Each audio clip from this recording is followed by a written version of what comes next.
Close your eyes if you'd like, and imagine for a moment the distant whisper of ancient northern forests. Moonlight drifts softly through a canopy of trees, gently illuminating quiet rivers and paths worn smooth by footsteps long forgotten. The air is cool and still, carrying scents of pine, earth, and something older, something quiet and profound. Here, beneath stars whose names we've forgotten, lived a people known simply as the Goths, a quiet, resilient folk who would walk gently into the pages of history, leaving subtle footprints that shaped the world in ways no one could have anticipated. But who were the Goths really? Why does their story still whisper softly through time, hidden in the shadows of fallen empires, echoing in the quiet ruins of ancient cities? Tonight, we'll journey slowly alongside them. We'll travel gently from those moonlit forests through wide open plains, feeling the quiet strength of their footsteps as they approach the mighty gates of Rome. We'll uncover softly hidden truths about these people, truths wrapped in silence, dust, and quiet endurance. This is not a tale of shouting battles or clanging swords, but rather a quiet exploration of lives lived in the subtle spaces of history, of whispers rather than cries, of resilience more than conquest. And perhaps, as we gently wander through their world, you'll discover something quietly profound about history, and perhaps even about yourself. So come slowly, let your thoughts quieten, and let the gentle hush of the Goth story carry you into restful reflection. Far north, beyond the borders that Rome had drawn and far from the bustling Mediterranean cities, stretched lands draped in deep forests and rolling hills, vast plains and quiet rivers. Here, under skies filled with whispering wind and gentle rains, the Goths first made their home. These northern lands were quiet, vast, and seemingly endless. Dense forests stretched far beyond sight, made up of ancient oaks, solemn pines, and silver birches standing like silent sentinels. Beneath these trees lay a carpet of moss, soft and yielding underfoot, muffling sounds and creating a sense of timelessness. Here, nature held sway, and humans moved gently within its embrace, respecting its power and listening quietly to its rhythms. The Goths themselves were a diverse people, made up of tribes bound together by language, culture, and quiet shared histories. Their world revolved gently around family and community, rooted in the simplicity of daily rhythms. Homes were small and built of wood, clustered together in villages protected by fences and gentle mounds of earth. In winter, smoke rose softly from their chimneys, drifting lazily skyward and blending into grey clouds. Life moved with the gentle cycles of nature. The Goths rose early, with dawn's pale light filtering softly through the trees. The forest provided everything they needed: game for food, timber for homes, herbs for medicine, and the quiet solitude necessary for reflection and stories. Rivers winding softly through the land offered fish, clean water, and pathways for gentle travel and trade. Children played quietly among the trees, learning early to move softly through the woods, their laughter mixing with the calls of birds. Elders sat beneath the branches, teaching younger generations the soft wisdom accumulated over quiet lifetimes. Every tree had its story, every river its legend, gently woven into the fabric of their lives. It was in these quiet forests that the Goths nurtured their identity. Their gods were not distant, lofty beings, but quiet, ever-present spirits woven into the landscape around them. They worshipped in simple groves, leaving humble offerings at the bases of ancient trees, or gently releasing them into the flowing waters. Rituals were quiet, deeply personal moments of reflection, whispered prayers, and softly sung hymns. Craftsmanship flourished quietly among the Goths. In small, modest workshops, artisans carefully shaped metal, wood, and leather into practical yet beautiful objects. Jewelry was simple yet striking, often depicting subtle symbols drawn from nature. Leaves, animals, rivers, each piece gently carrying a story or meaning known only to its wearer. Clothes were functional, often woven from wool gathered gently from flocks tended in quiet clearings. Even their storytelling was a soft, intimate practice. Around small fires at night, families gathered to hear quiet tales passed down through generations. Stories spoke gently of ancestors, heroes, gods, and everyday wisdom. Elders' voices rose and fell softly, blending seamlessly into the natural sounds of crackling fire and rustling leaves. Yet beneath this gentle exterior lay quiet strength. The Goths were skilled warriors, though they preferred peace to conflict. Training happened quietly and regularly, focusing on patience, precision, and unity. Their weapons, crafted with care and simplicity, were maintained meticulously, serving as quiet reminders of the necessity for readiness amidst their tranquil lives. The Goths' quiet strength was also evident in their social bonds. Families and communities were tightly knit, supporting each other gently through times of scarcity and abundance alike. Hospitality was sacred. Travelers received quiet welcomes, meals shared in peace, and places by the fire. Bonds of friendship and kinship extended widely, woven quietly but powerfully across distances, ensuring unity and resilience. And so, generations of Goths lived quietly, building a culture of calm resilience. Yet, unknown to them, their peaceful existence on the northern fringes of the world was gently preparing them for journeys and struggles they could scarcely imagine. Slowly, gently, over centuries, these quiet people multiplied. Their numbers grew steadily, and small villages turned into larger communities. Trade gently flourished, not just within their lands, but gradually reaching out, cautiously and quietly, towards the southern horizons. Goods exchanged hands softly, bringing new ideas, subtle changes, and gentle innovation. Yet the greatest change would come gently from the south itself. Rumors drifted quietly northward, whispered along trade routes, stories of a vast empire called Rome. This empire, powerful and wealthy beyond imagination, beckoned quietly yet insistently at the edges of the Gothic consciousness. At first, Rome was nothing more than quiet curiosity, a distant shadow at the edge of their world. Traders spoke softly of stone cities, roads stretching endlessly, and armies marching in disciplined silence.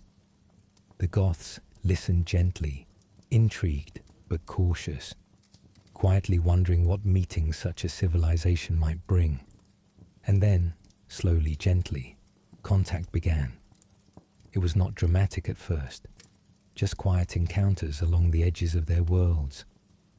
Goths journeyed cautiously southward, and Romans ventured northward, each side moving softly, uncertain yet curious. In this gentle beginning, no one could have imagined that these quiet encounters would gradually draw the Goths from their northern forests, gently pulling them into a larger story, a story filled with quiet courage, gentle heroism, and softly spoken tragedy.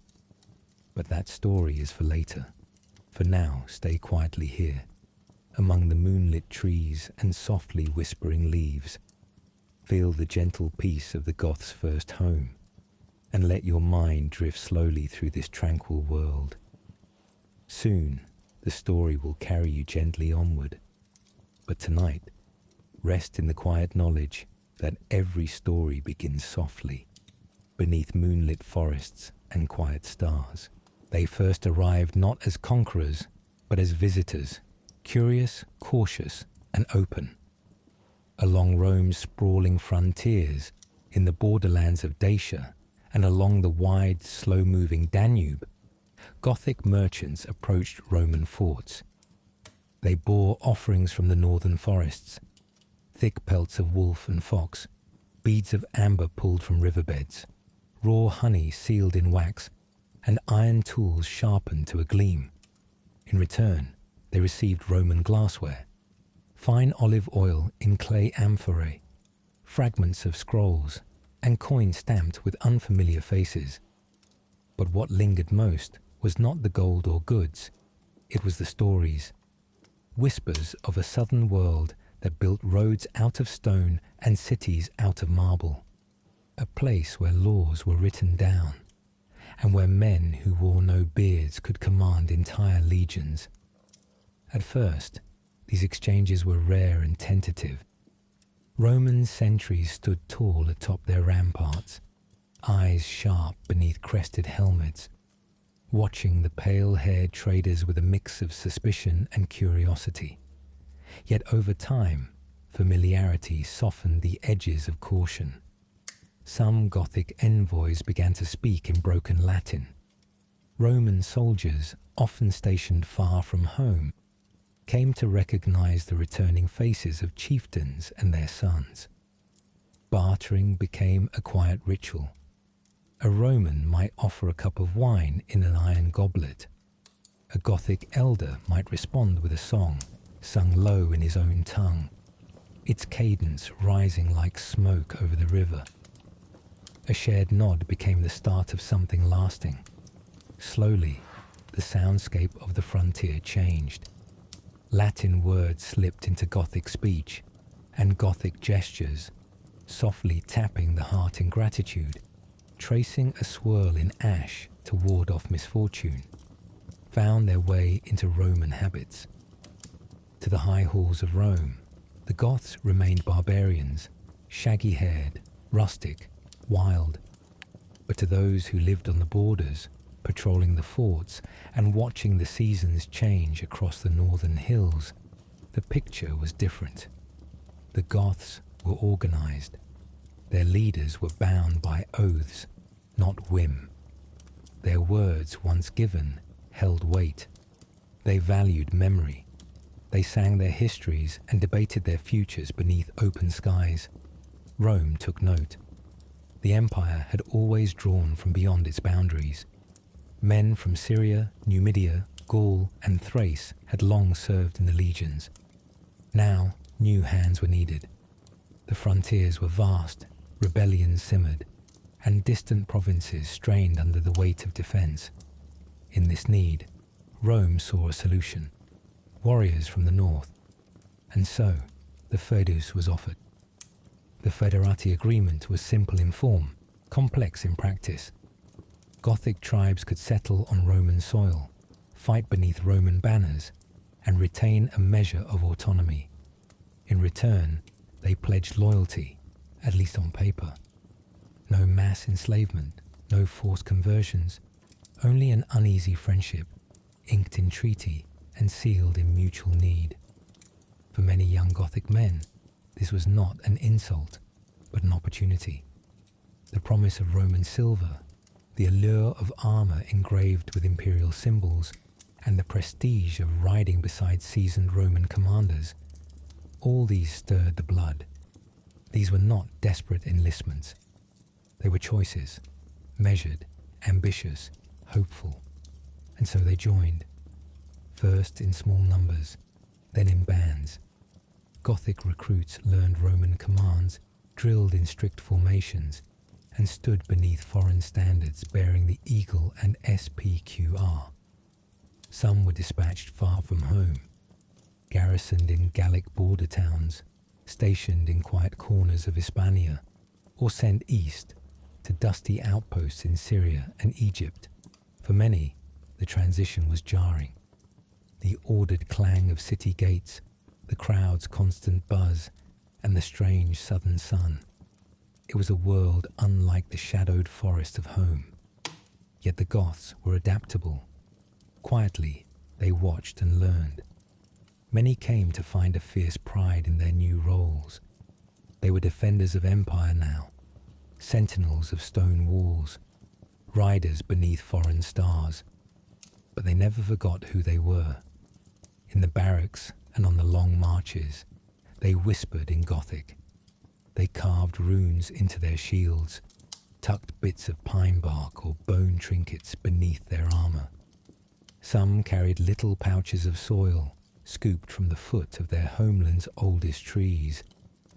These tokens were not rebellion.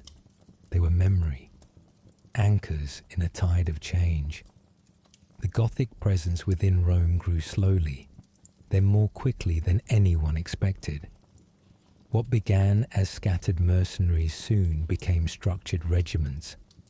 Some Gothic warriors rose through the ranks, respected for their ferocity and discipline. Chieftains were welcomed into Roman cities, gifted cloaks dyed imperial purple, bronze helmets, and rings of honor. Roman officials gave them Latin titles, dux, comes, even magister militum. But these honors came with tension. Inside Roman walls, not everyone was pleased. Senators grumbled in marble halls about the rising number of foreigners in imperial armies. Town magistrates feared what might happen if these outsiders stopped obeying orders. To some, the Goths were useful now, but dangerous later. Yet for a time, peace held. The Goths provided Rome with fresh vigor. The empire, in turn, gave the Goths glimpses of possibility. A world of roads and laws, of mosaics and markets. The children of Gothic officers began to wear Roman tunics and study Latin texts. A few even converted to Arian Christianity, a different branch than Rome's orthodoxy, but a sign of shifting faiths nonetheless. This mingling reshaped both sides. Roman tactics slowly adapted, borrowing from Gothic ambush strategies and swift cavalry movements. Gothic governance began to show Roman fingerprints. Hierarchies became clearer, tribute more regulated. Some Gothic settlements adopted Roman coins, Roman measurements, even Roman masonry in their new homes. By now, the Gothic peoples were no longer distant strangers. But they were not Romans either. They lived in between. They danced on a tightrope strung between two worlds. Not yet conquerors, no longer forest-bound. Something new. Among the many Gothic tribes, two major groups came to dominate, the Tervings and the Greutungs. While both shared language, faith, and memory, their paths diverged. The Tervings tended to settle closer to the Danube and Roman borders. They became the more Romanized group, more willing to negotiate, to adopt, to settle. The Greutungs, farther east across the plains, kept older ways longer. They watched the south with wary eyes, and then, beyond even the Greutungs, a new threat rose.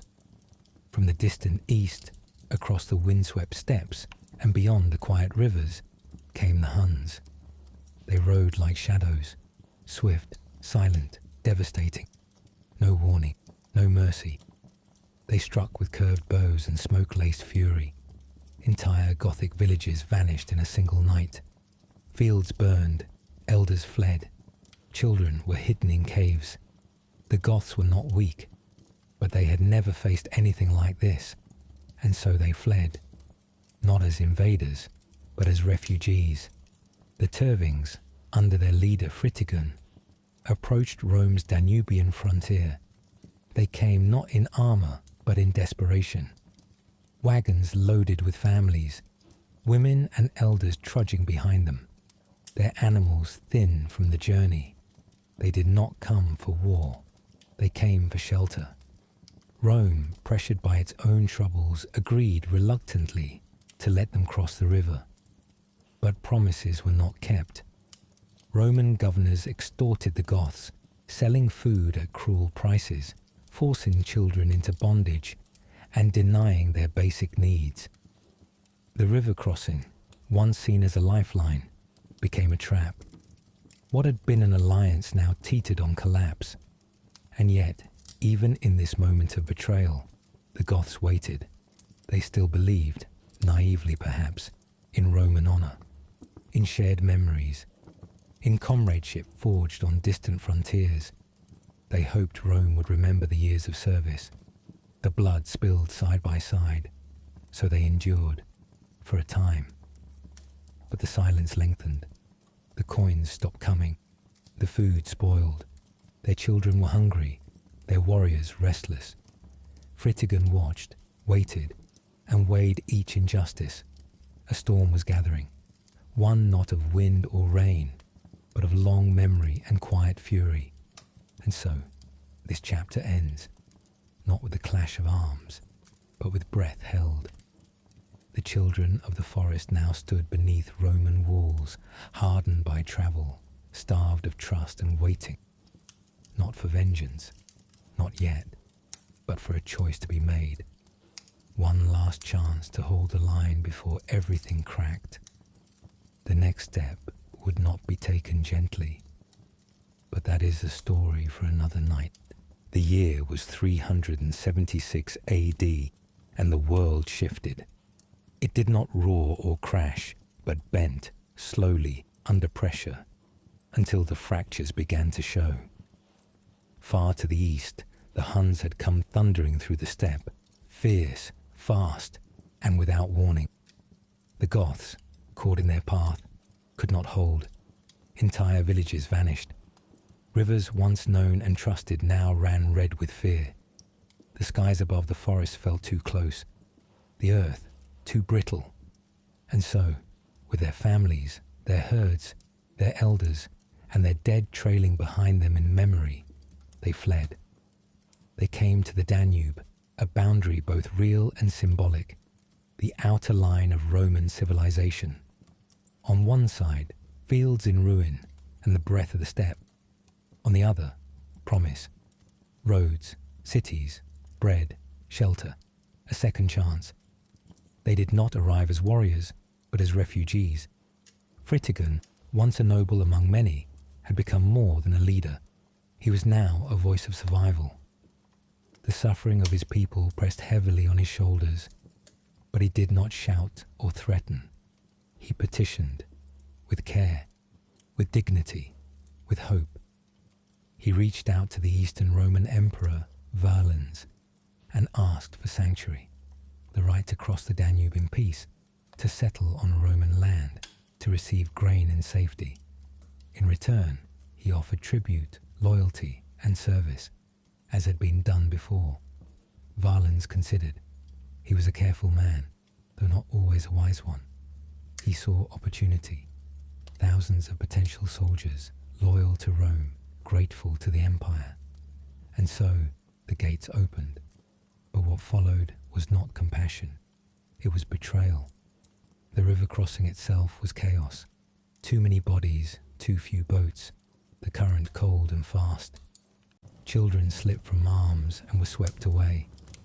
Oxen bellowed in panic as they were dragged onto rafts. The sky above was grey with ash carried from burning homes behind them, and below, the muddy banks of Thrace rose like an uncertain promise. Roman officials had agreed to welcome the Goths, but many saw them not as guests, but as goods.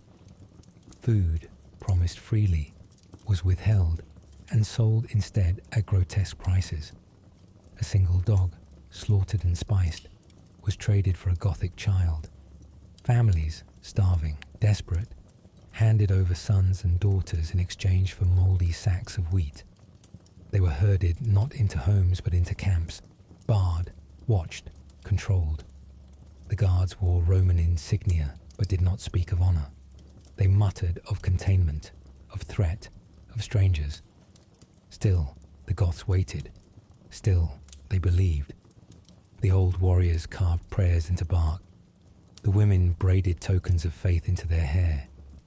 Fritigern counselled patience. He urged restraint.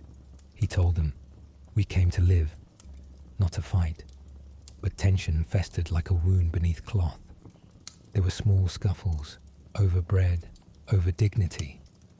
Roman officers demanded the Goths disarm, and they did, reluctantly, laying down spears that had once defended children from Huns. But eyes stayed sharp, hands stayed near knife hilts. The wind began to carry more silence than song. Then came the breaking point. In the city of Marcianopolis, the Roman commander Lupicinus summoned Gothic leaders to a feast. A gesture of diplomacy, he said. Hospitality. A chance to calm rising fears. Fritigern attended, cautious but willing. His cloak still bore dust from the refugee trail. His eyes, sharp from hunger and sleepless nights, scanned every gesture. The wine flowed. Meat was served. Music played faintly in a corner. But behind the smiles, something was wrong. Roman guards shifted too often. Whispers passed too quickly. Then, with no clear signal, the trap was sprung. Swords were drawn. Gothic envoys were seized. Some were cut down as they rose from their benches.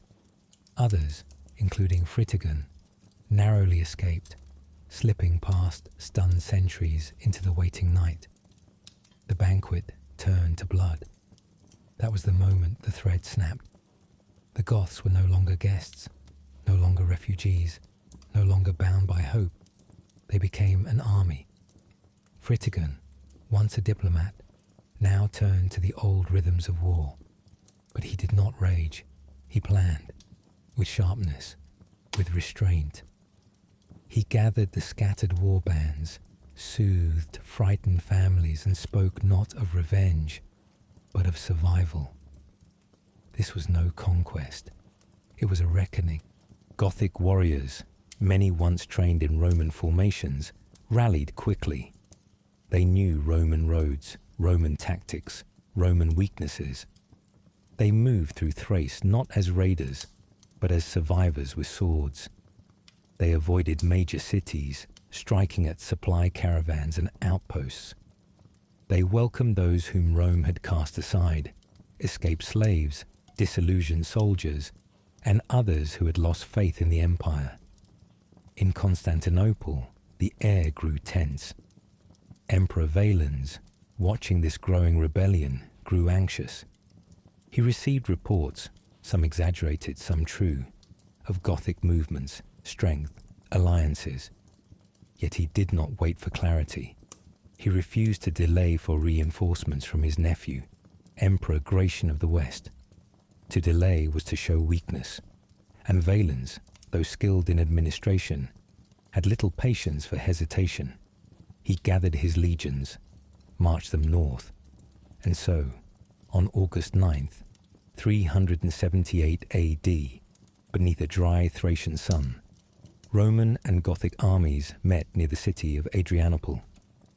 The battlefield was open, low hills, dust rising in the heat, and a wide field of brittle grass. The Gothic wagons formed a ring, a laager, defensive and tight, protecting women, children, and supplies. Inside, prayers were whispered. Outside, warriors stood ready, shields polished, axes close at hand. Fritigern delayed. He sent envoys. He offered negotiations. He stalled for time, not to avoid battle, but to wait for his cavalry, which had ridden far in search of forage. Valens refused. He believed the Goths disorganized, tired, weak. He had Roman steel, Roman training, Roman pride. He ordered the attack. The Roman lines advanced, disciplined, steady. Dust curled around their boots. Officers barked commands in sharp Latin. The legionaries pressed forward, shields locked, spears ready. They met the Gothic front lines with brutal precision. The laager held. Then, like thunder from a clear sky, the Gothic cavalry returned. They did not march. They descended. Hundreds of horsemen, long-limbed and leather-clad, stormed down from the hills. Their approach kicked up a curtain of dust, and by the time Roman scouts saw them, it was too late. They struck the Roman flank with terrifying speed, breaking lines that had stood for generations. Spears splintered, men screamed, formations buckled, the battlefield turned to chaos. Sunlight glinted off blood-slick shields, dust choked the lungs, shouts of Latin and Gothic tangled in the air like war banners. The Roman left collapsed. The centre tried to rally, but was surrounded. Soldiers, lost in the confusion, turned on each other in panic. Emperor Valens vanished in the storm. Some say he was struck down in the melee. Others claim he was carried to a farmhouse, which was then set alight by Goths unaware of his presence. No body was ever found, only silence. By sunset, the Roman army was broken. Over 2/3 of the force lay dead. Officers, veterans, standard-bearers, gone. It was one of the worst defeats Rome had suffered in centuries. But for the Goths, there was no celebration. There were no songs of triumph, no banners lifted in joy, only weariness, hunger, grief. They had not come to destroy an empire. They had come for a place to live, a piece of land, a quiet life. Instead, they stood amid corpses. In the weeks that followed, the Goths did not press toward Constantinople. They had no siege engines, no desire to level cities. They offered terms, sought peace. Rome refused, pride perhaps, or fear, or disbelief that such an empire could be wounded by those once welcomed at its gates. And so, the war dragged on, sporadic, cruel, unresolved. Eventually, grudging compromises were made. The Goths were granted land. They became federates once again, but this time on their own terms. Their kings remained. Their warriors kept their arms. They were no longer auxiliaries. They were neighbors, a kingdom within an empire. But trust had died on the field at Adrianople, and something else had been born in its place. A new self-understanding, a glimpse of independence, a whisper that would grow louder in the generations to come. They had stood against Rome, and Rome had broken. The old dream, the dream of serving, of being accepted, of becoming Roman, faded. What remained was harder, sharper. The forest children had learned that they could not rely on the stone cities of the south. They would have to carve their own path, their own place, their own legacy. And so, the story shifts again. As winter touched the edges of Thrace, and the smoke of broken battlements faded into the sky, the Goths stood taller, not with joy, but with knowledge. The road ahead would not be easy. It would wind through war and kingdom, betrayal and alliance, but it would be theirs. For the first time, the Goths were not simply surviving history, they were shaping it. And the empire, for all its walls and glories, had felt their shadow. When the echoes of Adrianople faded, a strange stillness followed. Rome, though bloodied, endured. The Goths, though hardened, were not conquerors, at least not yet. But something deep and old had broken. The familiar rhythm between empire and outsider, the unspoken agreement of service, deference and reward, was gone. In its place came something far more fragile. Less alliance, more suspicion. Less diplomacy, more distance. The years that followed were marked not by grand conquest, but by quiet movement. The Goths became a people in motion, not aimless, but without a home. They moved in bands, sometimes small, sometimes great, through fields that once grew Rome's grain, along roads that echoed with the footfalls of lost legions. They carried their wounded, their memories, their grief, and the heavy weight of betrayal. They were no longer guests of the empire. but neither were they its declared enemies. They existed in a liminal space, shadowed, persistent, searching. They did not seek to topple Rome. They sought something far simpler, a place to live, to farm, to rebuild what had been lost in the East, broken by Huns and scorched by betrayal. But wherever they turned, they met walls, not just of stone, but of fear. The Roman world, once vast and confident, now recoiled. Every Gothic camp sparked suspicion. Every approach to a Roman town ended in drawn swords or slammed gates. Offers of peace were met with conditions too cruel to bear. And so, quietly, the Gothic nation remained a nation in motion, moving, pausing, moving again. Out of this uncertain, wandering age rose a new leader, young, sharp-eyed, and marked by both military experience and deeper frustration. His name was Alaric. Alaric had once worn the Roman cloak. He had served as comes, a commander in the Roman army. He had led men beneath imperial banners, marched on imperial roads, studied Roman tactics, and heard Latin spoken in war councils and victory feasts. He knew the empire, not as myth, but as machinery. But Alaric was not Roman, not in blood, not in soul. He'd seen how Rome used outsiders, praised them in triumph, then left them to starve in peace. He had witnessed the hollow honors, the broken promises, the slow bleed of dignity. He remembered Gothic soldiers massacred in the aftermath of Stilicho's death. He remembered mothers trading their children for mouldy grain. He had watched, and he had learned, and so he rose, not in revolt, but in purpose. A new kind of leader for a new kind of people. Alaric did not crown himself king in haste. He was chosen, not through gold or lineage, but through quiet consensus. Among war bands and elders, he was seen as the one who could read Rome's shifting winds. A guide, not just through lands, but through history. He led them, carefully, steadily, down through the Balkans, past ruined fortresses and half-abandoned towns. His army was not a horde. It was a nation on foot. Wagons creaked under the weight of children and tools. Herds moved slowly. Firelight flickered at night, and elders whispered tales of distant rivers and forests. There were warriors among them, yes, but also potters, priests, weavers, and scribes. It was not an invasion.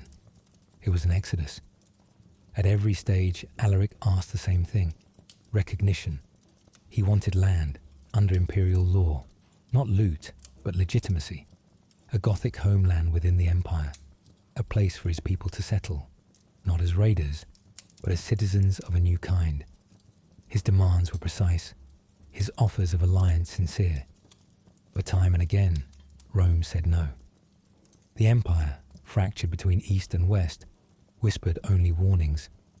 Some feared Alaric's ambition, others resented his origins, and some, cocooned in courtly comfort, simply did not care. The bureaucracy turned slowly, and the Goths, denied, began to take what they needed to survive. They moved through Epirus, into Thessaly, into the heartlands of Greece. Cities surrendered, some fell: Corinth, Sparta, Athens. The Goths were not indiscriminate, but they were hungry. They did not burn what they could use. They claimed supplies, took hostages, accepted tribute. They moved like water, steady, adapting, impossible to halt. Alaric, though feared, was not a madman. He spared temples, protected churches, allowed local leaders to keep order. His aim was not destruction. It was negotiation through motion. Each new city taken was a message. Each refusal by Rome, a missed chance. By 401 AD, the Gothic nation moved north again, over the Alps, into Italy. For centuries, Italy had stood untouched. Even in Rome's darkest days, The peninsula remained its beating heart, distant from war, confident in its sanctity. But now the Alps, once frozen and forbidding, bore strange footprints. The old Roman roads, still straight, still strong, now carried the weary weight of Gothic wheels. The news spread like fire. Alaric is in Italy. Panic surged through the cities. Refugees fled south. Fortresses scrambled to repair ancient walls. The Western Emperor, Honorius, retreated to Ravenna, a swamp-ringed city protected more by geography than garrison. Rome itself, no longer the seat of power, but still the soul of the West, watched the horizon with growing dread. And yet, still, Alaric did not come to destroy. He asked again for recognition, land, a title, provision for his people. Again, Rome refused. At first, the Western Empire still had strength. The general Stilicho, a man of Vandal descent and one of the last great Roman commanders, organized defenses. He knew the Gothic mind, had fought beside and against them. Twice he drove Alaric back.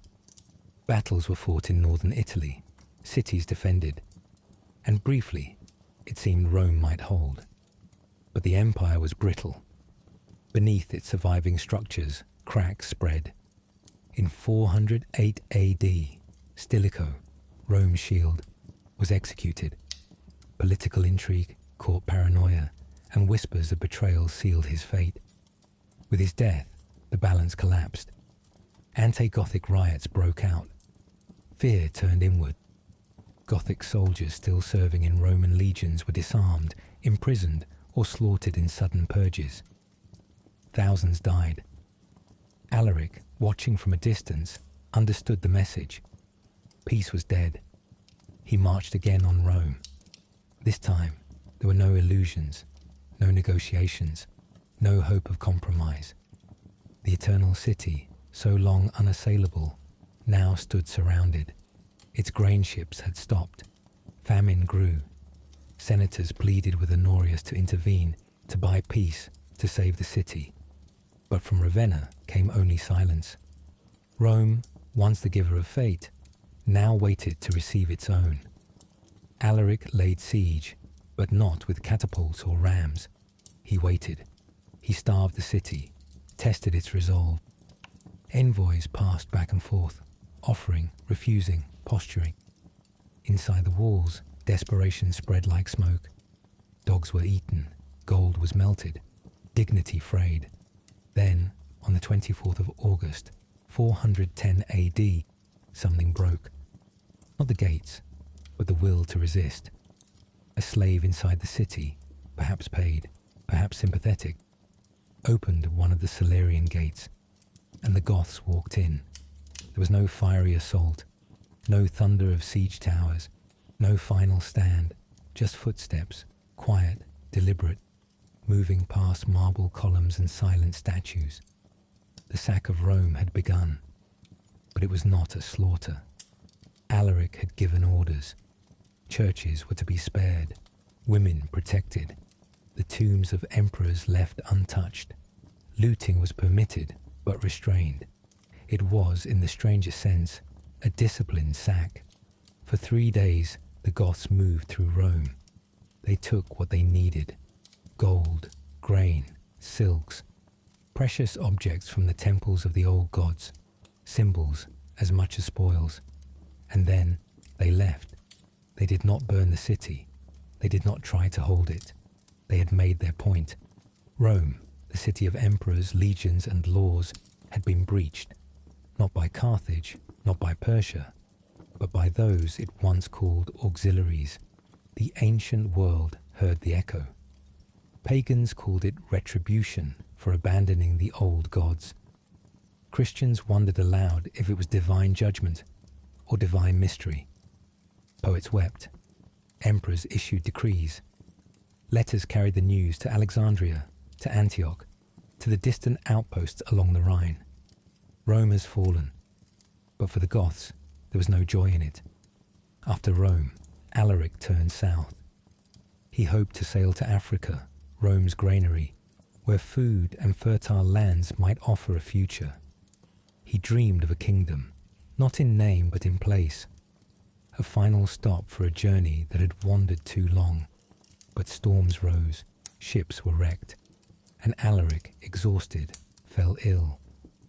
Somewhere near the southern coast of Italy, beneath a grey and whispering sky, he died. There was no great funeral, no triumphal pyre. His people mourned quietly. They diverted a river just for a time.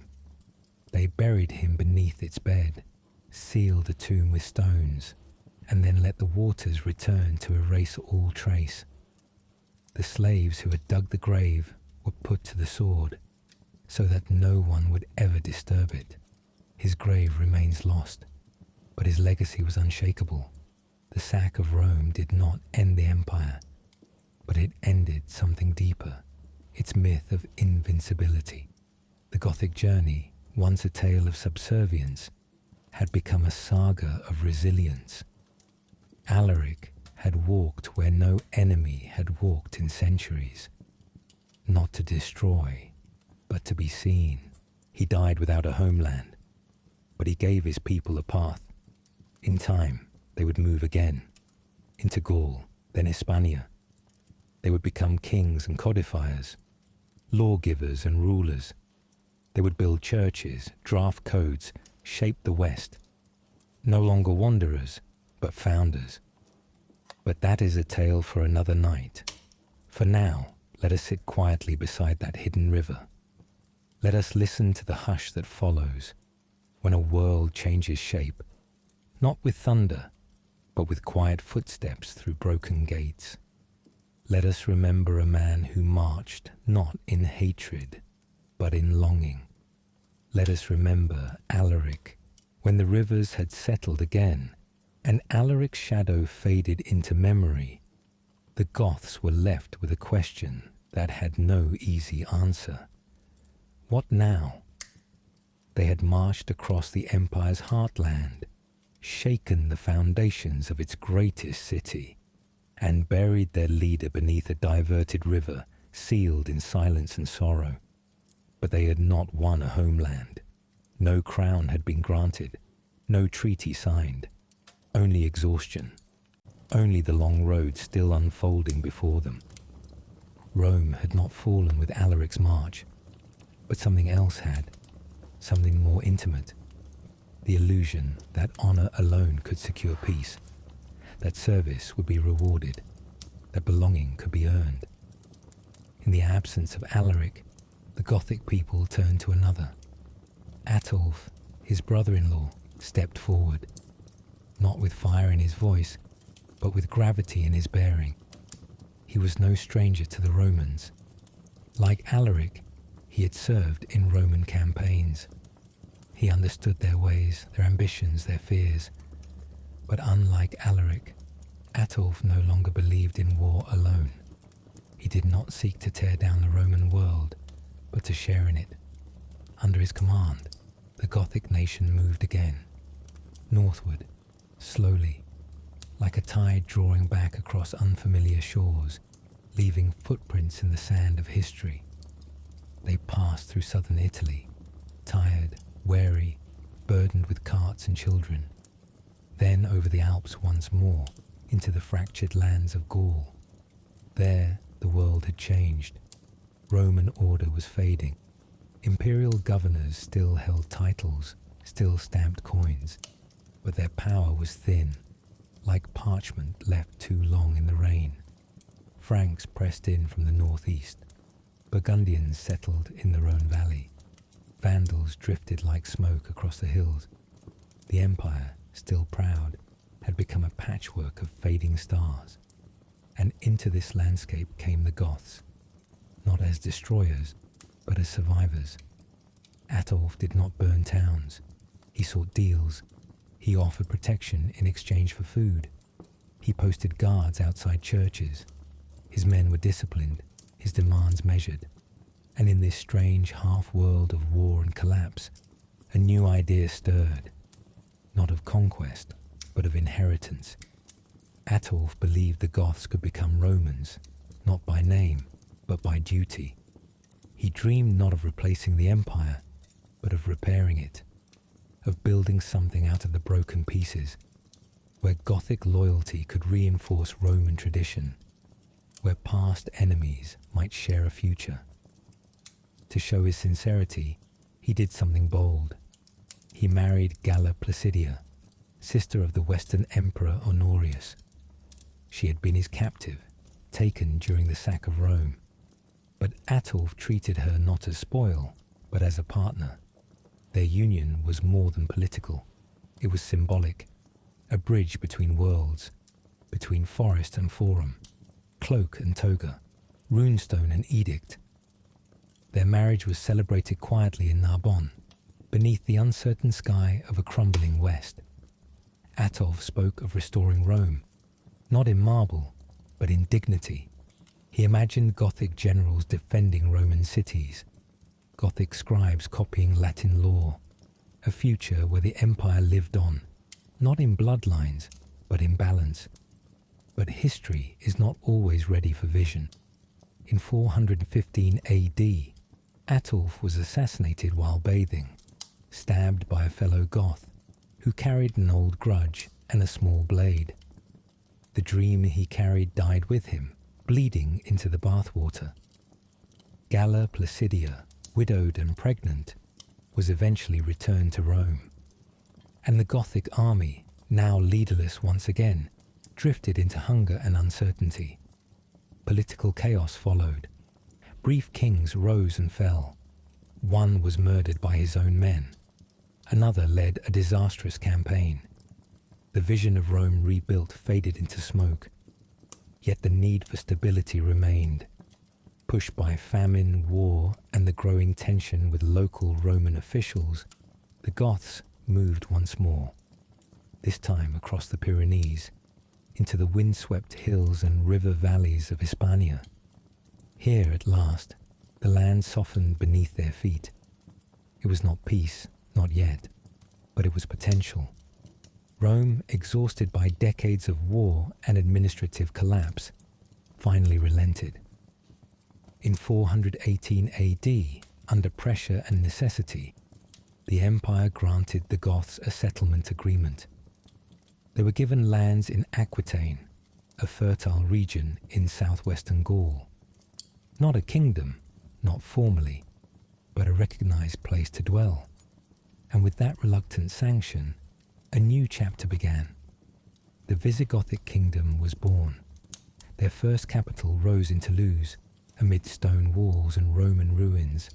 From here, Gothic leaders governed with a hybrid hand, part warrior, part magistrate.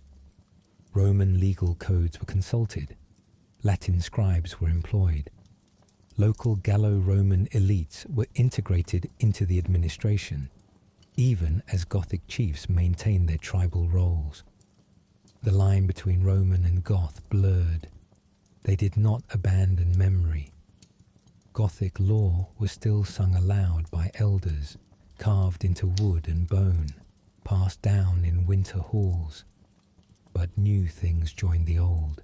Under King Euric, the Gothic legal tradition was written down for the first time.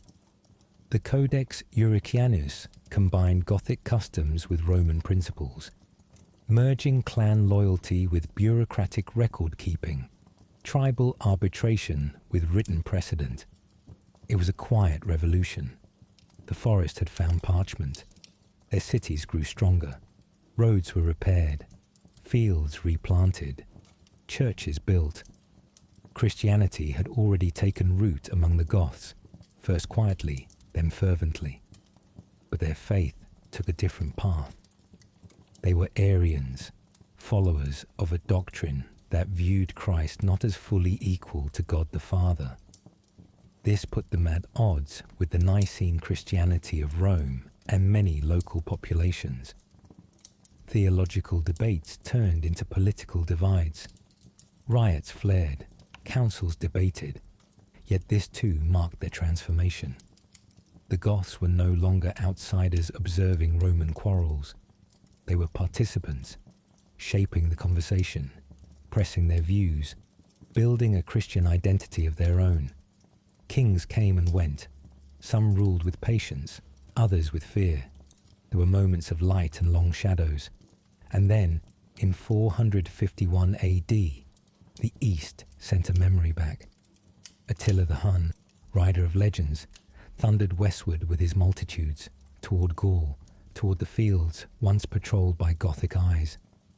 Rome was too weak to face him alone, and so the call went out, for allies. The Visigoths answered. They remembered the steps, the terror, the flight, the way families had once fled from hoofbeats in the dark. And so they did not stand aside. At the Battle of the Catalonian Plains, Gothic warriors stood beside Roman legions, defending not just land, but memory. King Theodoric I led the charge. He fell in battle, trampled or pierced, no one knows, but his death bought enough time. The Huns were turned back. The old fear repelled. It was a strange echo of Adrianople, but this time the Goths stood not as rebels, but as Rome's shield. And yet, alliances cannot stop time. By the end of the 5th century, the Western Roman Empire unraveled. One emperor deposed, another forgotten. Armies scattered, bureaucrats fled. The eagle standard lowered not in defiance, but in silence. But the Visigoths remained. They moved again, this time east and south, across the mountains and rivers of Hispania. Their new capital became Toledo, a city older than memory, now ruled by Gothic kings. From here, they shaped their world. Stone by stone, law by law, the Visigothic kingdom expanded. From the sea to the mountains, from Roman ruins to new churches echoing with Gothic hymns. They were no longer wanderers, no longer exiles. They had become founders. But no kingdom is free from cracks. Religious division deepened. Arian kings ruled over Catholic subjects. Riots erupted. Conversions were demanded. Councils convened. Some kings tried to bridge the divide. Others stoked the fire. Succession turned bloody. Poisoned cups, daggered halls. Civil wars flickered along the borders of power. Still, the story endured. Their laws became more refined. The Lex Visigothorum, compiled later, blended Roman jurisprudence with Gothic customs. Education grew. Bishops debated theology in court. Gold coins bore the names of Gothic kings beside Christian symbols. Even as storm clouds gathered, Vandals in Africa, Byzantines in the south, and eventually Muslim forces crossing the sea in the 8th century, the legacy held. For when the kingdom fell, its memory did not. Gothic law was copied in monasteries. Their councils, especially the councils of Toledo, influenced Christian governance across medieval Europe. Their cities survived, layered with Roman stone and Gothic mortar. Their names entered legend. They had begun as a people of moss and frost, of long winters and longer walks. Now they were rulers of scroll-filled archives, of stone churches, of policy and parchment. Not Romans, not holy, but no longer strangers. And so this part of the tale closes, not in fire or defeat, but in a moment of stillness. In a Spanish courtyard, under an arch still bearing the curve of Gothic hands, we sit. The fig trees rustle, the tiles are warm. The past does not roar here, it rests. Let us rest too. Let us remember the journey from exile to inheritance. Let us honor the people who carried memory through ruin and built from it something new. And tomorrow, perhaps, we will follow their eastern kin, the Ostrogoths, into a different chapter, on different roads. But tonight, the western winds are quiet, and history leans gently against the stones of a Visigothic wall. While the Visigoths built their kingdom among the red hills of Iberia, far to the east, across the wide Adriatic and the soft lapping coasts of the Balkans, another Gothic people were watching. and waiting. These were the Ostrogoths, kin to the Visigoths, but shaped by a different crucible. They had once dwelled in the great expanses beyond the Danube, deep into the northern steppes, where the rivers ran longer and the winters bit harder. There, in the openness of land and memory, they had thrived as horsemen, farmers and warriors, until a shadow crossed their world. The Huns had come like thunder, not as a single army, but as a storm front of dust and hooves. The Ostrogoths fought, but they were not ready. They were overwhelmed, scattered, subjugated, and folded into Attila's vast dominion. For years, they were not a people, but a possession. They rode with Hun lords, died in Hun battles, and watched their ancestral freedoms traded for survival. But storms pass. When Attila died in 453 AD, and his empire crumbled like dry leaves beneath an autumn wind, the Ostrogoths emerged from the wreckage, not broken, but altered. They had learned much. They had learned to fight fast and lean, to hold together under pressure, to obey when needed and strike when opportune. They had absorbed the harsh discipline of the steppes and the blunt lessons of servitude. But what they lacked was the one thing they had lost before the Huns came: a home.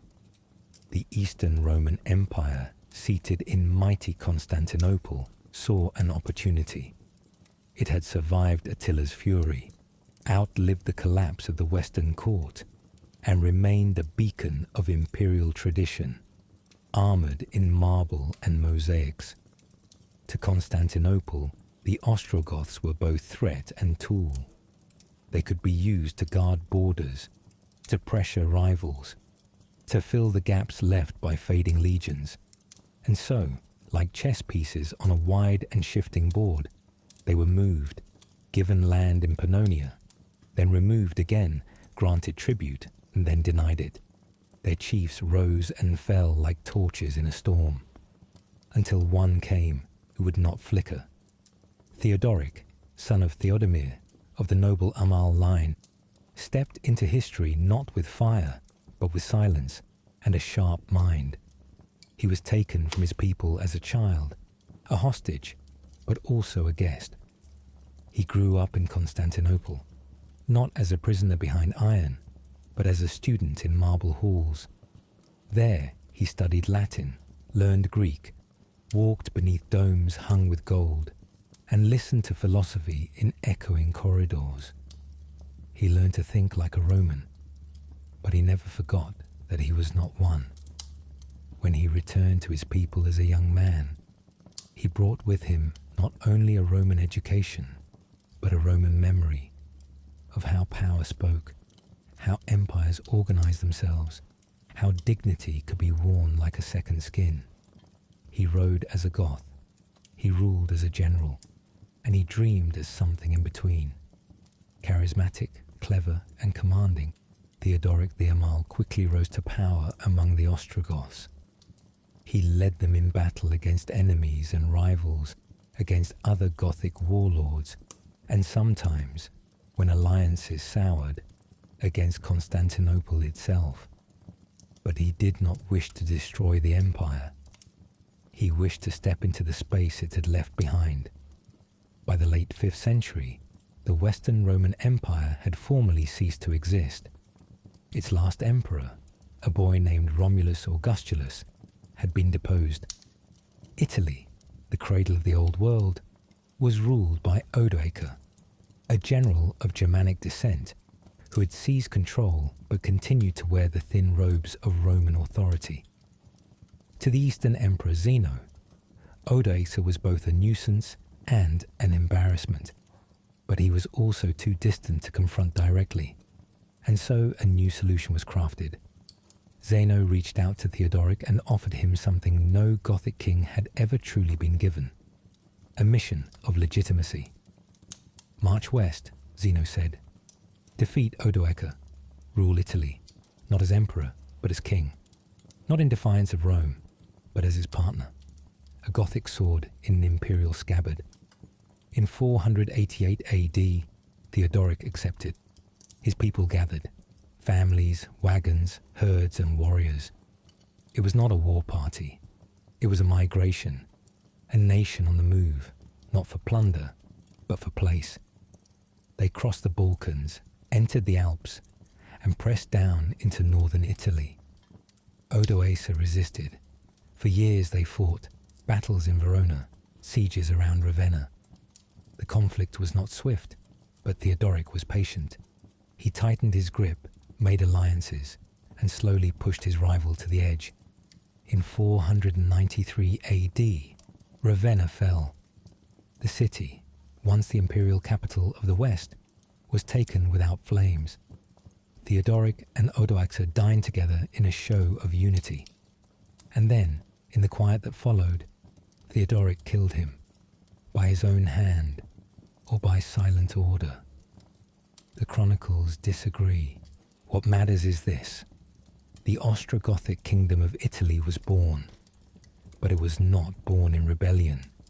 It was born in balance. Theodoric did not tear down the Roman system.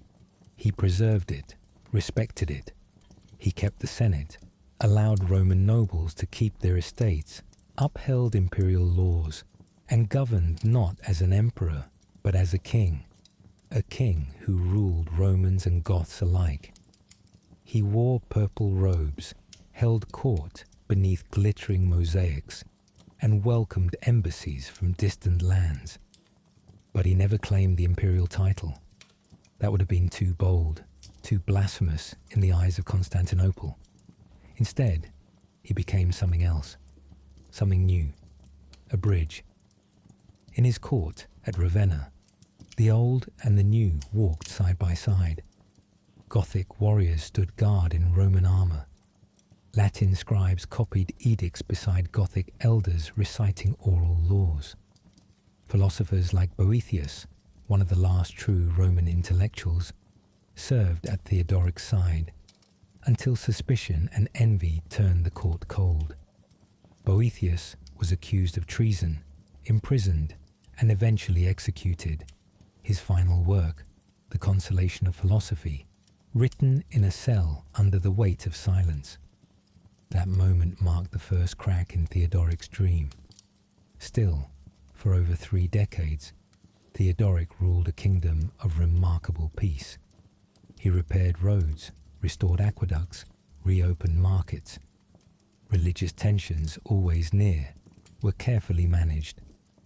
Theodoric himself was Arian, a form of Christianity regarded as heretical by Catholic bishops, but he allowed Catholics to worship freely.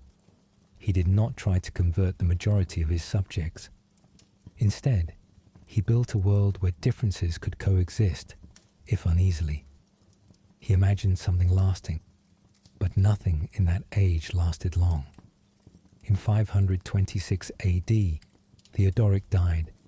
He was buried in a tomb of white stone, a circle of stillness beneath the Ravenna sky. His mausoleum, crowned with a massive monolithic dome, still stands. But the unity he had forged did not. His successors lacked his wisdom. His daughter, Amalasuntha, tried to continue his balancing act, but was undermined. Factions rose, trust eroded. Constantinople, under the ambitious Emperor Justinian, saw an opening. The dream of an empire restored had taken root in Justinian's mind, and Theodoric's Italy, no longer united, was now a target. In 535 AD, the general Belisarius landed in Sicily. The Gothic War had begun. For nearly 20 years, Italy was torn apart. Cities that had stood for centuries were besieged. Rome itself was taken, lost and taken again. Naples, Ravenna, Milan, all saw blood in the streets. The countryside, once fruitful, withered. The population dropped. Plague crept through ruined towns. Gothic resistance did not break easily.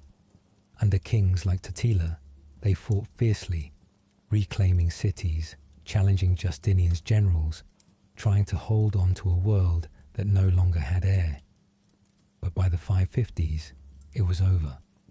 The Ostrogothic kingdom, so carefully constructed, so briefly luminous, collapsed beneath the weight of Byzantine ambition and Gothic exhaustion. Its final defenders vanished into legend, yet its traces remain. Walk the streets of Ravenna, and the memory is still there. The mosaics, bright as the day they were laid, show Theodoric's churches, his palace, his world. They gleam in gold and emerald, a frozen moment of ambition made real. Theodoric's tomb still stands. So too does his idea. A world not of conquerors and conquered, but of coexistence, of dual identity, of kings who wore Roman tradition over Gothic heart, of something between eras and beyond them. The Ostrogoths had not come to burn. Like their western kin, they had come to belong. And under Theodoric, for a brief, astonishing time, they had. Let us leave them there then. In marble halls echoing with footsteps, beneath vaulted ceilings where night flickers through coloured glass. Let us honour not only their battles, but their building. Not only their exile, but their return. Let us remember a man who dreamed in 2 languages and ruled in both. For among the ruins of empire, it was the Goths, twice born of forest and forum, who dared to dream that something new could be made, something lasting, something worthy. And in that dream, the ancient world took its final breath, and the Middle Ages quietly began. The Visigothic kingdom had risen from exile, built slowly, stone by stone, beneath Iberia's wide skies. From the mountains of Asturias to the plains of Toledo, they had carved out a home where once there had been only roads and ruin.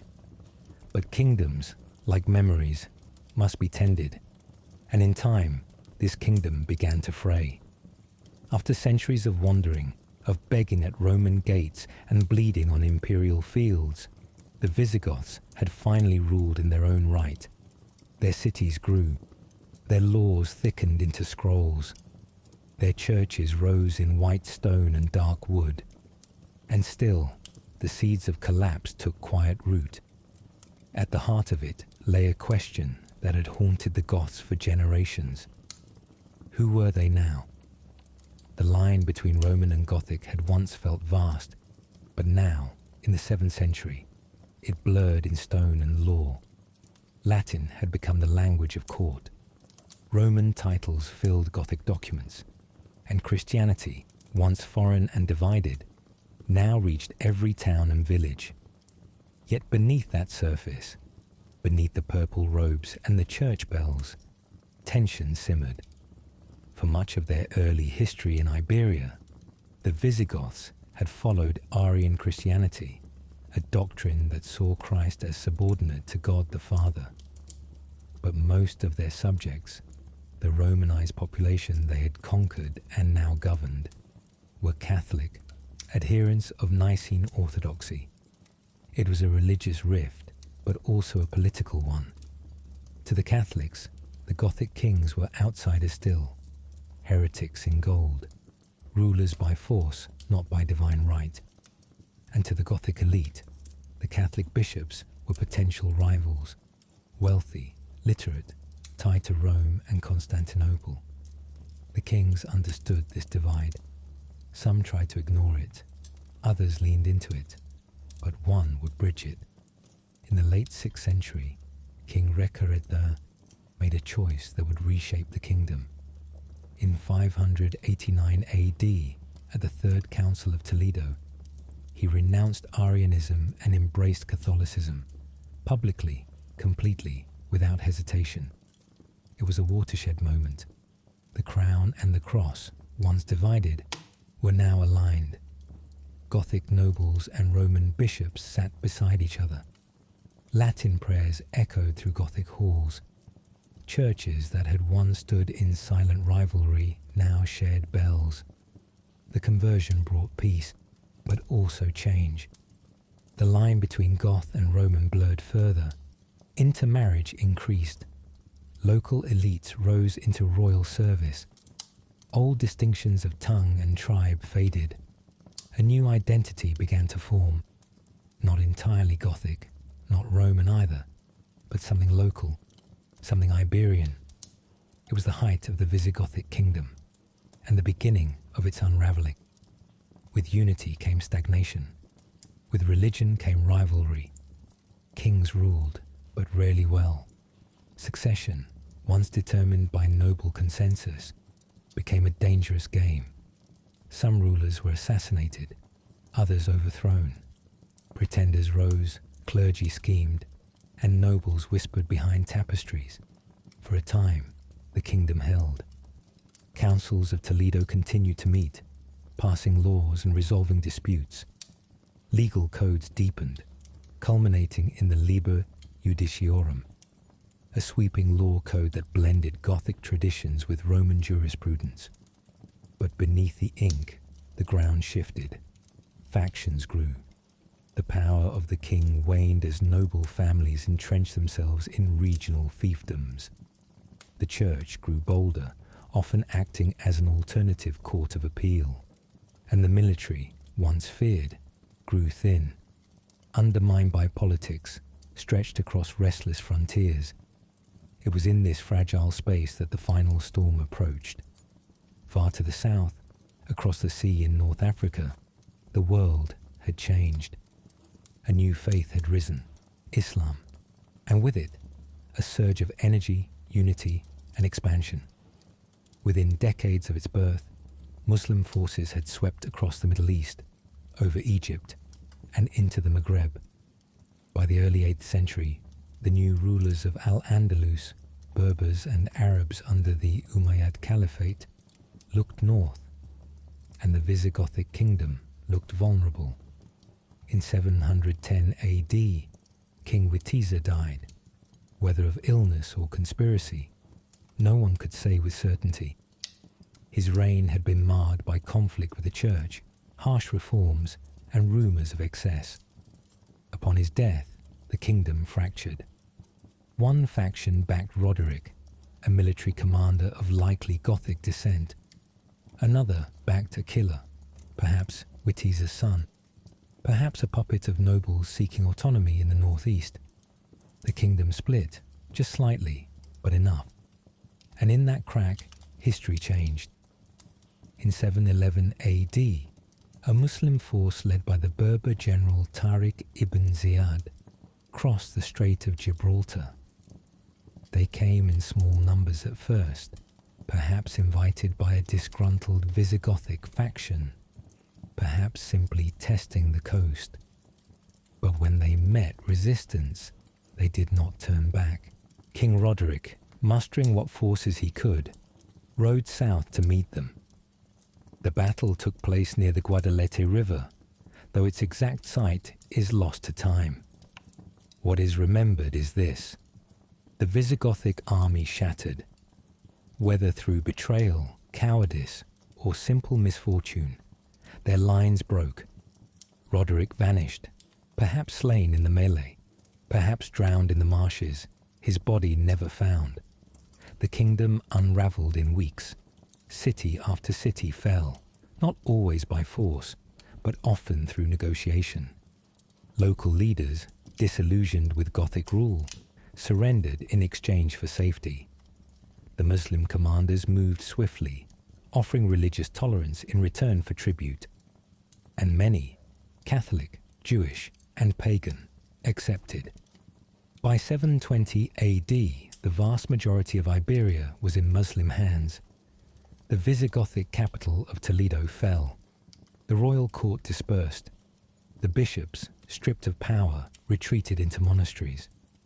The noble families that had once ruled began to vanish, by sword, by conversion, by retreat. The kingdom was gone, but not entirely. In the northern mountains, rocky, windswept and poor, remnants remained. A small band of Gothic warriors, led by a man named Pelagius, took refuge in the hills of Asturias. They fought, not to reclaim an empire, but to survive. Later generations would mythologize them, calling them the spark of the Reconquista. But in truth, their struggle was local, fragile and slow. Still, they remembered. They remembered kings and laws, councils and codes, the old prayers in Latin, the carved runes of their ancestors, the quiet echo of Rome carried in Gothic mouths. What had been a kingdom was now a memory, but memories have their own power. Let us pause here, where swords have fallen silent, but the echoes still linger. Let us sit beneath the rustling chestnut trees of northern Spain, where stories are still told in stone and silence. Let us look south, where minarets rise, and east, where the seas shimmer with change. The Visigoths had once marched as refugees, then ruled as kings. They had sat beside emperors, dined in marble halls, and carved law from memory. They had stood with Rome and outlasted it. They had fallen, not in disgrace, but in the quiet way all things fade, when vigilance wavers and vision dims. They did not vanish. They became part of the land. They sank into soil and scroll, into the names of towns, the shape of arches, the curve of language. They were not undone by battle alone, but by time, by division, by forgetting who they were. And so the story moves again.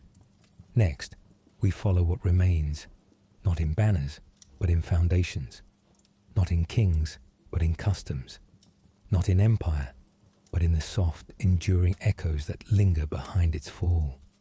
The Goths are not gone, but they are no longer walking. They have become the ground. After the sword comes silence. After the kingdom comes the earth. The Visigoths, once kings of Iberia, and the Ostrogoths, once rulers of Italy, were no longer nations. Their banners no longer rose above city gates. Their names faded from coin and law. Their crowns, once heavy with duty, were buried, some beneath stone, others beneath memory. And yet, they were not gone. In the centuries that followed their fall, the Goths left something behind, something more enduring than conquest, more persistent than rule. They left echoes, soft, scattered, and often overlooked, yet foundational, like seams of iron buried deep beneath green hills, like old footpaths that become roads, like a word passed from mouth to mouth until it becomes part of the tongue itself. These echoes began with law. The Goths, once a people of spoken oath and tribal judgment, had codified their memory into books. The Codex Euricianus under Euric, the Lex Visigothorum, or Liber Judiciorum, compiled and refined under later kings. These were not just rules, they were a mirror, reflecting a people who had learned from both the forest and the forum. Roman law taught procedure. Gothic law preserved honor. Together, they formed a hybrid code, flexible, adaptable, and rich in precedent. Even after the fall of the Visigothic kingdom, these legal texts remained in use, especially in monastic communities and early Christian courts. Later Spanish legal systems, like the Siete Partidas of Alfonso X in the 13th century, would draw from them, often unknowingly.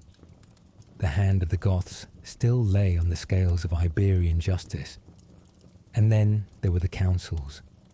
In Toledo, between the 6th and 7th centuries, bishops and kings met to shape policy, pass doctrine, and debate the soul of a kingdom. These were not mere religious gatherings. They were early models of deliberative government, a fusion of sacred and secular voices. The councils of Toledo gave structure to Gothic rule, and later to Christian Spain. They tackled matters of law, succession, finance, and faith. They left behind records, not just of theology, but of language, politics, and compromise. They were the quiet parliament of a people between worlds. Even as later kings ruled from Leon or Castile, the memory of such councils lingered like incense in old stone cathedrals. There was also architecture, less in number, but no less powerful. Though time and conquest have taken much, a few Gothic churches still rise in Iberia, in places like San Juan de Baños, Santa Comba de Bande, and the ruins near Toledo. One finds arches cut by Gothic hands, stones laid with careful pride. Their style is spare, geometric, unpretentious. Horseshoe arches hint at the future of Moorish design. Square apses and flat facades hold the past in place.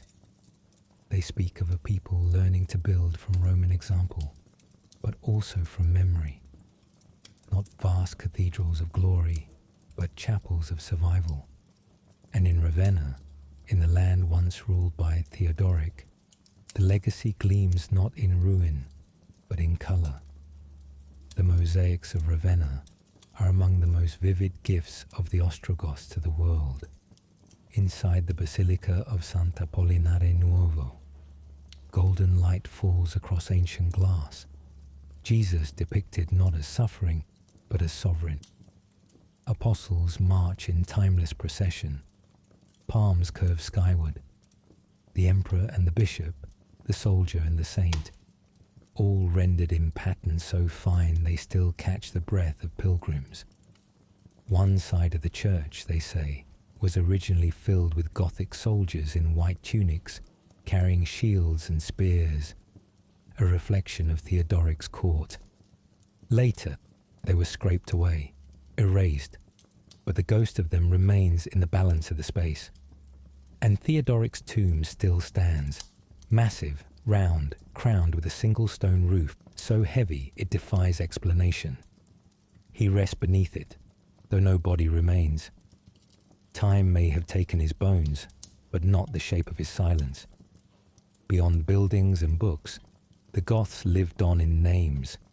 In towns, regions, and families, echoes of Gothic words mingled with Latin, Basque, and Arabic.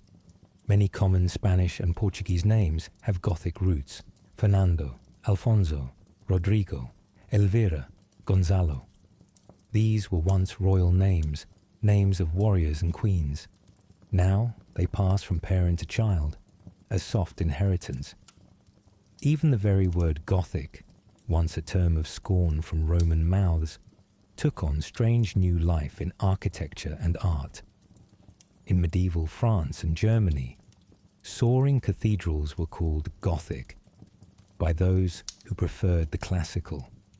It was meant as a rebuke, but over time, the term became a celebration. Now, Gothic speaks of height, of mystery, of shadowed light, of beauty drawn upward from ruins. And in the margins of monastic chronicles, Gothic stories lived on. Monks in distant abbeys copied the deeds of Alaric, of Theodoric, of Roderick. Some condemned them, others praised them. In the 13th century, the Spanish chronicler Lucas de Tuy described the Visigoths as a chosen people, fallen but noble. Others wrote of their loss as a wound yet to heal. The Gothic fall became part of a larger story: the Christian struggle, the reconquest, the long arc of redemption. The Goths were remembered not just as rulers, but as ancestors of faith. And in the hills of Asturias, where the last remnants had taken root, that memory burned slow and low. The kingdom of Pelagius, born after the fall, claimed descent from the Visigoths. Whether it was true or convenient did not matter.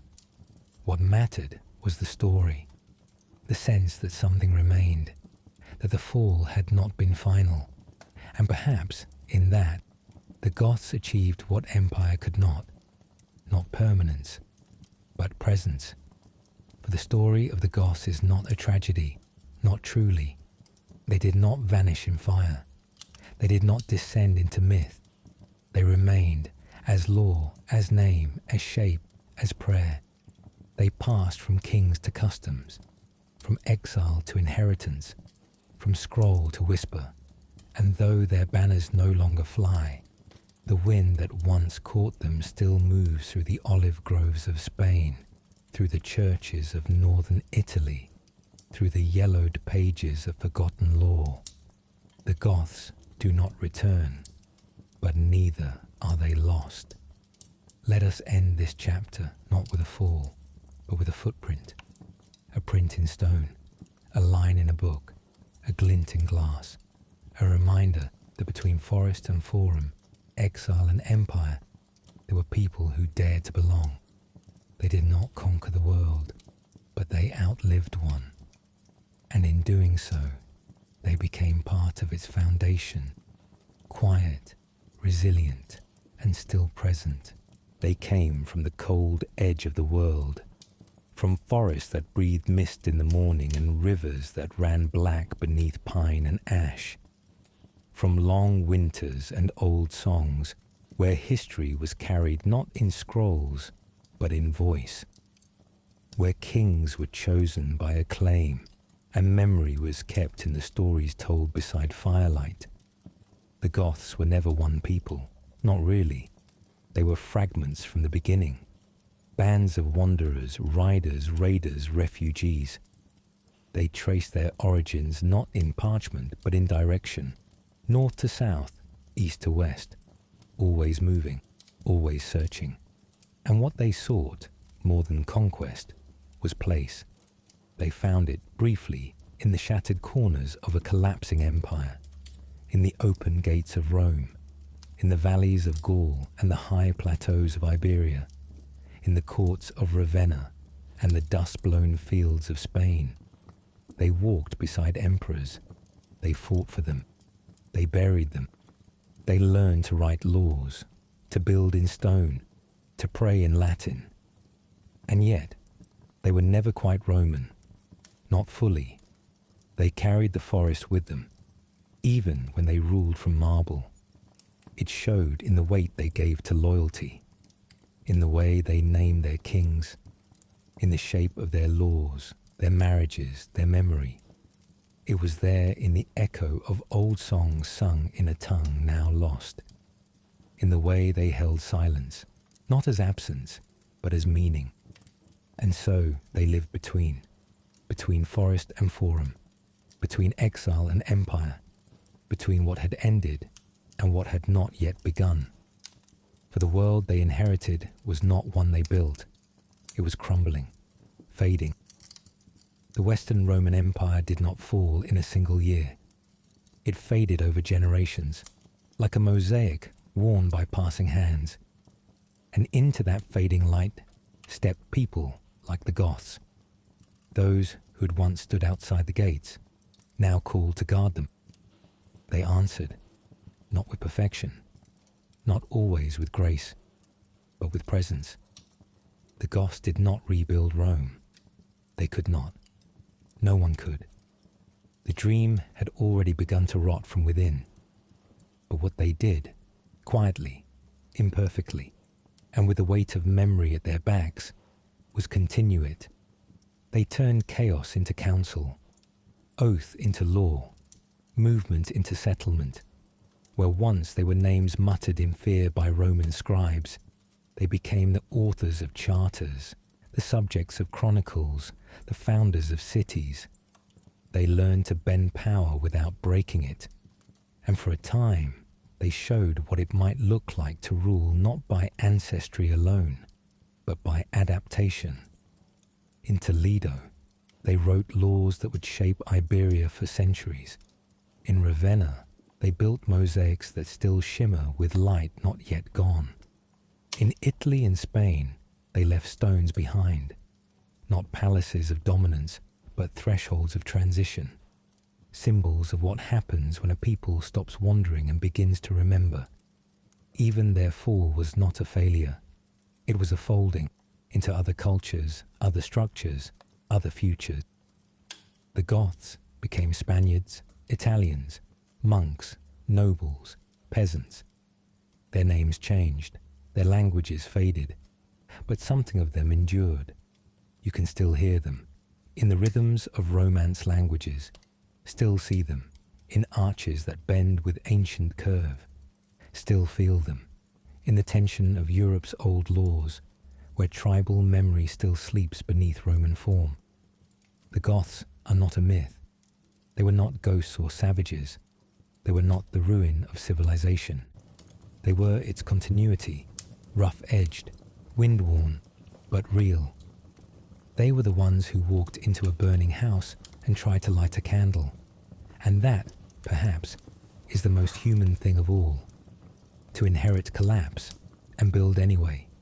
To carry old sorrow in one hand and new hope in the other. To live on the edge of the world and choose to belong to it. Let us leave them there, not on a battlefield, not on a throne, but at a crossroads, where pine forest meets forum, where memory becomes tradition, where the past is not ended but walked with, and if you listen closely, beneath the noise of empires, beneath the pages of kings, you might still hear the sound of quiet footsteps, not marching, not fleeing, just moving forward. Gothic still, but no longer lost.